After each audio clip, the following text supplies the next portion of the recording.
Vemuri Kaveri private ట్రావెల్స్కు చెందిన DD01N9490 number గల bus గురువారం రాత్రి 10:30కు హైదరాబాద్ నుంచి బెంగళూరు బయలుదేరింది. 39 మంది పెద్దవాళ్లు, 2 పిల్లలతో పాటుగా 2 డ్రైవర్లు అందులో ఉన్నారు. తెల్లవారుజామున 3 గంటల సమయంలో కల్లూరు మండలం చిన్నటేకూరు ఉల్లిందకొండ క్రాస్ రోడ్ వద్దకు చేరుకోగానే బైక్ను ఢీకొట్టింది బస్సు. బస్సు చక్రాల్లో బైక్ ఇరుక్కుపోవడంతో దాదాపుగా 300 మీటర్ల దూరం వరకు ఈడ్చుకెళ్లింది.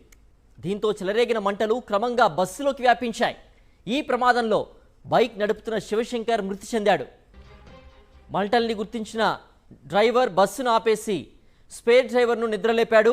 అందుబాటులో ఉన్న వాటర్ బబుల్తో మంటలు ఆర్పేందుకు వారిద్దరూ కలిసి ప్రయత్నం చేశారు. కానీ అప్పటికే బస్సు ముందు భాగం పూర్తిగా కాలిపోయింది. అప్రమత్తమైన ప్రయాణికులు హాహాకారాలు చేస్తూ బస్సు అద్దాలు పగలగొట్టారు. మరికొందరు ఎమర్జెన్సీ డోర్ బద్దలు కొట్టారు. స్థానికులు సైతం వారికి సహాయం చేయడంతో 19 మంది బయటపడ్డారు. క్రమంగా వ్యాపించిన మంటలు బస్సును చుట్టుముట్టడంతో పూర్తిగా దగ్ధమైంది. ప్రధాన డ్రైవర్ పరారు కాగా స్పేర్ డ్రైవర్ను పోలీసులు అదుపులోకి తీసుకున్నారు.